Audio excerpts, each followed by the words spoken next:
बिस्मिल्लाहिर्रहमानिर्रहीम। अस्सलाम वालेकुम। मैं हूं आपका एस्ट्रोलॉजर अमीन मुख्तार। कैसे हैं आप सब लोग? उम्मीद करता हूं आप सब लोग खैरियत से होंगे, खुशबाश होंगे। अल्लाह ताला आप लोगों को खुश रखे, आबाद रखे।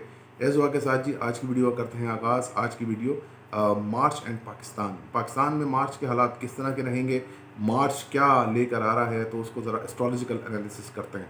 अगर आप लोग अपना बर्थ चार्ट बनवाना चाहते हैं तो मेरा नंबर है 032120800063।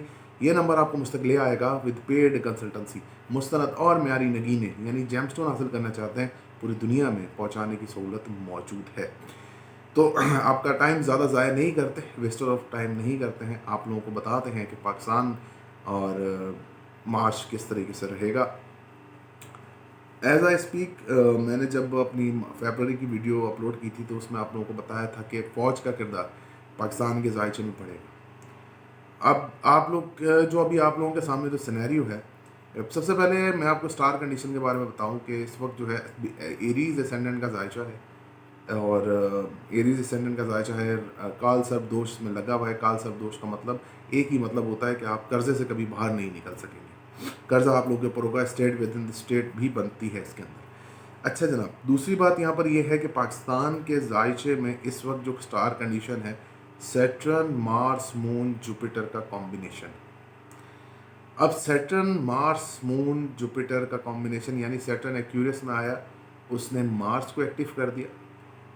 मतलब इसको कहते हैं 3 7 11 का त्रिकोण जिसको हम बोलते हैं।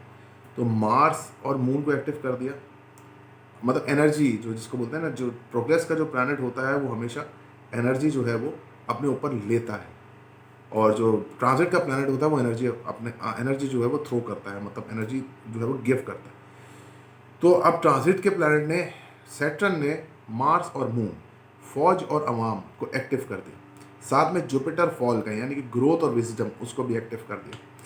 अब सेवन्थ हाउस से रिलेटेड अगर आप चीज़ें देखें, आप मुंडेन एस्ट्रोलॉजी में सेवन्थ हाउस से रिलेटेड देखें तो सेवन्थ हाउस जो होता है वो अवाम का घर होता है, जिसका रिप्रेजेंटेटिव जो है वो वीनस है इस जायचे में, लेकिन अवाम का घर होता है।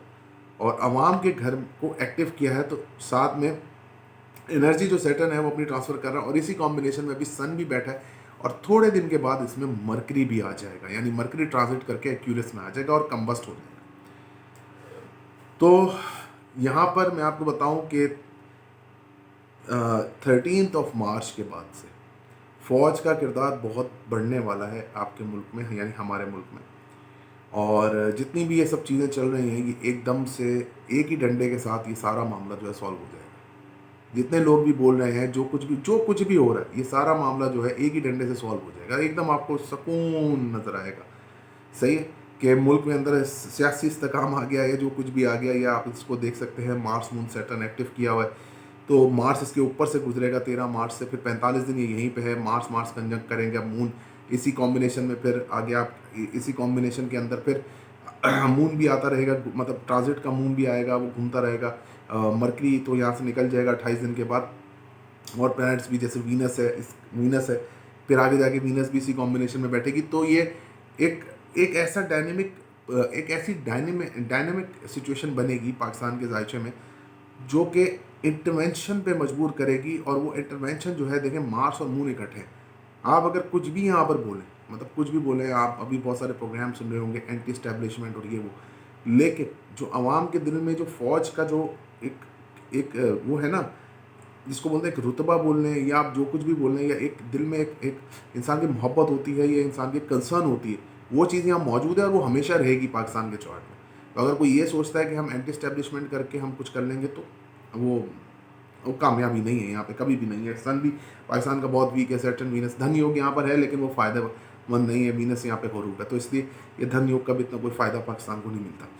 आने वाली सिचुएशन मार्च की बात कर लेते हैं। मार्च के अंदर एक तो महंगाई कंट्रोल होगी, नीचे नहीं आएगी, कंट्रोल होगी, यहीं तक कंट्रोल होगी। सैटर्न थ्रू हो जाएगा, डॉलर के रेट भी नीचे आना शुरू होगा, क्रूड ऑयल का रेट भी मतलब कि जो बाहर क्रूड ऑयल जो इंटरनेशनल प्राइजेस हैं वो भी डाउन होना शुरू होंगी। डॉलर आई थिंक सो 250 240 से 50 के दरमियान में आके रुकेगा, क्योंकि ये इसलिए क्योंकि इसने अभी बैक होना है, अभी इस पर टाइम है, क्योंकि सैटर्न अब तुलू हो जाएगा। जब सैटर्न तुलू हो जाएगा तो बहुत तेज़ी के साथ ये चीज़ों को करना शुरू करेगा। सैटर्न एक्यूरस में आते ही गरूब हो गया 2 4 दिन के बाद ही, मतलब हफ्ते बाद ही गरूब हो गया, तो उसने अब प्लान उसका हो गया। दूसरी सबसे बड़ी बात है कि इस वक्त अगर देखा जाए तो पाकिस्तान पे जो फाइनेंशियल दबाव है, असल गेम है फाइनेंशियल दबाव की, वो राहु टॉरस में है पाकिस्तान का नेटल, और उसके ऊपर से मार्स गुजर रहा है। यानी कि मार्च गुजर रहा है, यानी कि वो जो है नेगेटिव ट्रांजिट हो गई है। इस चार्ट के लिए बहुत बड़ी नेगेटिव ट्रांजिट हो गई। उसका एक्सपेक्ट भी केतु के ऊपर।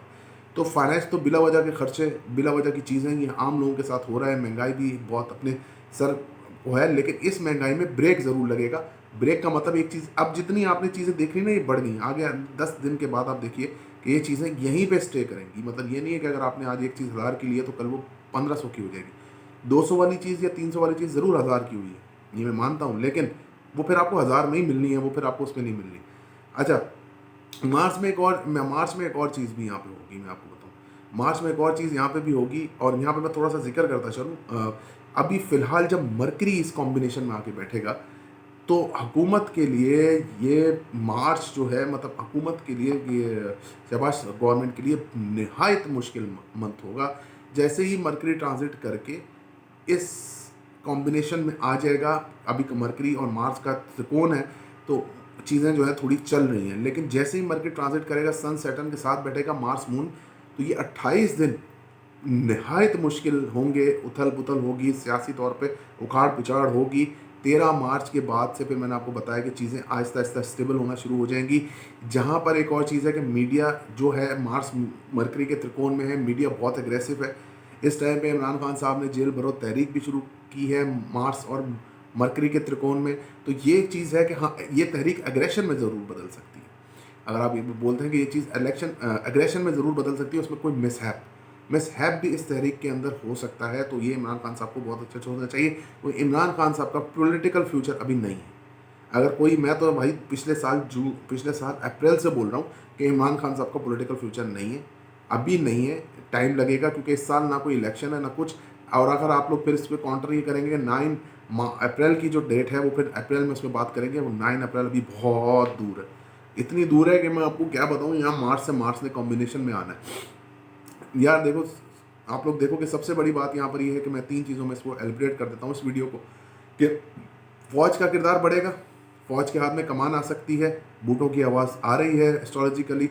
अगर सियासतदानों ने अपना किबला सही नहीं किया तो ये चीज़ हो जाएगी। दूसरी बात, महंगाई एक लेवल पे आकर रुकेगी। ऐसा नहीं होगा कि महंगाई ऊपर जाए जा रही है, आपको प्रॉब्लम हो जा रही है। महंगाई आएगी, एक सतह पे आकर रुक जाएगी, और वो जो सतह है फिर वो ऐसा होगा कि हाँ, इंसान बिल्कुल ये है कि 200-300 की चीज़ अगर 1000-2000 की हो जाएगी तो महंगा तो बहुत है, लेकिन चीज़ें बैलेंस हो जाएंगी। मार्च के पहले हफ्ते में पाकिस्तान के डिफ़ॉल्ट होने का जो खतरा है, या जो अफवाहें हैं मरकरी और मार्स के त्रिकोण की वजह से, वो हट जाएंगी और स्टेबिलिटी की तरफ आपकी इकोनॉमी जाएगी। इकोनॉमी को स्टेबल होने में अभी बहुत टाइम लगेगा।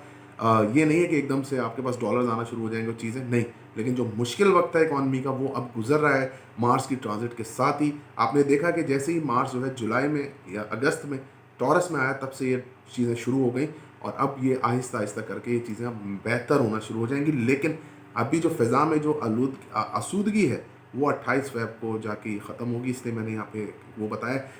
और दूसरी सबसे बड़ी बात यह है कि जो गवर्नमेंट है नून लीग की, इन लोगों के लिए शदीद मुश्किलात इस महीने में मौजूद हैं। फ़ौज के पास कंट्रोल आ ही जाए तो अच्छा है, ताकि रोज़ रोज़ का चिक चिक ख़त्म ही हो तो बेहतर है। खैर, इसके अलावा एस्ट्रोलॉजिकल एनालिसिस मेरा यही था। एक और चीज़ है कि पाकिस्तान में फसलें बहुत अच्छी होंगी। गंदम की फसल माशाल्लाह से अल्हम्दुलिल्लाह जो है काफ़ी अच्छी होगी, और अब इसकी बम्पर होने की खबर भी ज़रूर सुनेंगे। वीडियो देखने का बहुत बहुत शुक्रिया जी। अल्लाह हाफ़िज़ नासिर।